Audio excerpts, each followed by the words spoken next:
निलेश, तुम्ही नेमके कुठे आहात सध्याच्या घडीला?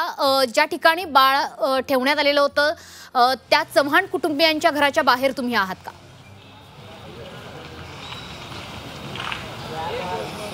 नक्कीच पुण्यातील वारजे परिसर आहे, ज्या परिसरामध्ये चव्हाण कुटुंब आहेत ते राहत होते आणि चव्हाण जे आहेत ते हगवण्यांचे मित्र आहेत आणि ते जे बाळ होतं ते चव्हाणांकडं काही दिवसांपूर्वी दिल्याची माहिती जी आहे ते कसबेटे कुटुंबांना मिळाली होती। कसबेटे कुटुंबांचे जे मामा आहेत, मुलीचे मामा, ते या ठिकाणी आले होते। त्यांनी या बिल्डिंगमध्ये जाऊन पाहणी केली। जे चव्हाण त्यांचे जे मित्र आहेत, खरं तर ते बिझनेस पार्टनर आहेत आणि ते या बिल्डिंगमध्ये राहतात। औदुंबर कॉलनी म्हणून आहे, त्या औदुंबर कॉलनीच्या पहिल्या मजल्यावर त्यांचं घर आहे। त्या ठिकाणी त्यांना अशी माहिती मिळाली होती की जे बाळ आहे ते या ठिकाणी ठेवण्यात आलेलं आहे।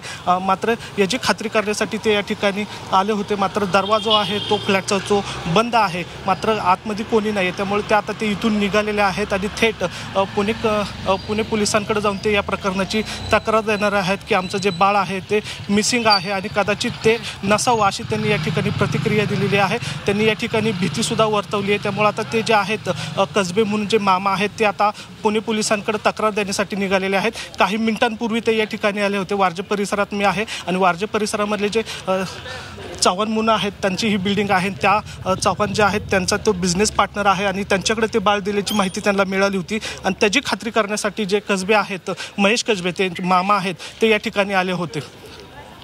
निलेश, आजूबाजूच्या रहिवाशांकडनं काही माहिती मिळालेली आहे का? कारण चव्हाण कुटुंबियांकडे जर बाळ होतं तर कदाचित बाळाच्या रडण्याचा आवाज आजूबाजूच्या परिसरातल्या रहिवाशांना आलेला असेल।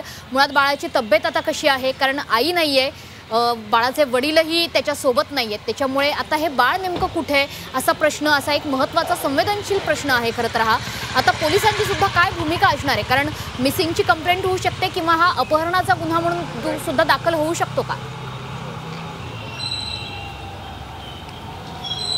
नक्कीच मनश्री, ज्या प्रकारे जे कसबे आहेत ते मामा आहेत ते ज्या या ठिकाणी आले, त्यांनी सुरुवातीला त्यांना माहीत नव्हतं नेमकं ते कुठं राहतात। दुसऱ्या मजल्यावर ते राहत होते अशी माहिती मिळाली होती। मात्र त्या ठिकाणी दरवाजा बंद आहे, तो बाहेरून दरवाजा बंद आहे। खाली चौकशी करण्यात आली तर कुठल्याही प्रकारचा त्यांना या 2-4 दिवसामध्ये तिथं कुठल्याही प्रकारचा बाळाचा आवाज किंवा माहिती जी मिळाली नाही। किंबहुना त्यांचं जे घर आहे ते दुसऱ्या मजल्यावर आहे, त्यामुळे वरती काय घडतं हे खालच्या लोकांना साहजिक ते कळणार नाही। मात्र शेजार आसपास चौकशी केली तर त्यांना फारशी काही माहिती नसल्याचं त्यांनी सांगितलेलं आहे। मात्र इथल्या स्थानिक नागरिकांनी असं सांगितलेलं आहे की वेळोवेळी हगवणे आणि हे एकत्र बिझनेस पार्टनर होते आणि वारंवार त्यांची भेटसुद्धा होत होते। त्यामुळे आता ज्यांच्याकडे जे बाळ दिलं होतं ते नेमकं बाळ आता कुठं गेलं आहे तर हा एक प्रश्न निर्माण झालेला आहे। त्यामुळे आता या घटनेमध्ये ज्यांची जी फॅमिली आहे ते आता गुन्हा दाखल करण्यासाठी पोलिसांकडे रवाना झालेले आहेत।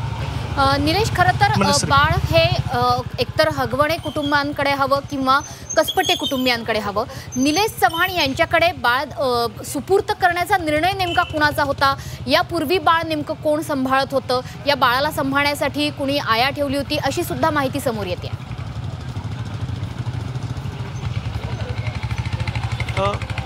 खरं तर हगवणे आणि चव्हाण हे चांगले बिझनेस पार्टनर आहेत आणि त्याच्यातूनच त्यांचे घरगुतीसुद्धा संबंध आहेत। त्यामुळे साहजिकच आहे की पहिलं प्राधान्य त्यांनी आपल्या जवळच्या मित्राला दिलं असेल आणि ते बाळ जे आहे तर त्यांच्याकडे दिल्याची शक्यता ही दाट आहे। त्यामुळेच वारजेनगरमधले जे चव्हाण यांचं घर आहे त्या ठिकाणी जे आहेत ते नातेवाईक होते ते या ठिकाणी दाखल झाले होते आणि बाळाचा शोध घेत होते। मात्र या ठिकाणी ते बाळ अजून आढळलेलं नाही आहे। त्यामुळे हा प्रश्न उपस्थित होतोच की ते बाळ नेमकं कुठे गेलेलं आहे। त्यांनी दुसरी एक माहिती दिलेली आहे की त्यांना कदाचित भीतीसुद्धा वाटते। त्यामुळं या ठिकाणी त्या बाळासंदर्भातली कंप्लेंट जी आहे ती कायदेशीर ती या ठिकाणी दाखल करण्यासाठी आता त्यांचे नातेवाईक जे आहेत ते निघालेले आपल्याला पाहायला मिळतात। त्यामुळं या प्रकरणामध्ये नेमकं काय होतं हे पाहणं महत्त्वाचं असणार आहे। मात्र हगवणे आणि देशमुख यांचा नेमका चव्हाण यांचा नेमका संबंध काय होता, ते जरी मित्र असले तरी नेमकं बाळ कुठे गेलेलं आहे हे पाहणं महत्त्वाचं असणार आहे। आणि आता जर बघितलं तर चव्हाणांचा या ठिकाणी कुठल्याही प्रकारचा संपर्क होऊ शकला नाही किंवा त्यांचं जे फ्लॅट आहे ते सुद्धा या ठिकाणी बंद आहे।